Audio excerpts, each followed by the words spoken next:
Hai semua, jom kita masak nasi ayam Hainan rice cooker. Sebelum tu jangan lupa like, share dan subscribe. Bahan-bahannya bawang putih, kunyit, serai dan halia, Maggi cukup rasa dan margarin. Bermula tumbuk bawang putih, serai dan halia. Kita bubuh garam sedikit. Dan gaul bahan tumbuk tadi dengan ayam. Biarkan selama 10 hingga 20 minit. Tumbukkan kunyit dan gaul dengan beras.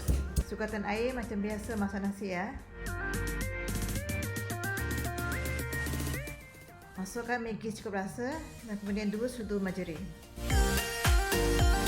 Masukkan ayam yang telah diperap tadi bersama dengan nasi dan masak macam biasa. Untuk sos cili Hainan, tumbukkan bawang putih dan cili dan bubuh sedikit garam. Perahkan limau kasturi ataupun cuka. Masukkan sedikit gula dan sos cili Hainan dah sedia untuk dimakan dengan nasi ayam. Nasi ayam Hainan dah kering dan sedia untuk dihidangkan. Nasi ayam Hainan rice cooker dah siap. Selamat menjamu selera. Jangan lupa tekan button subscribe.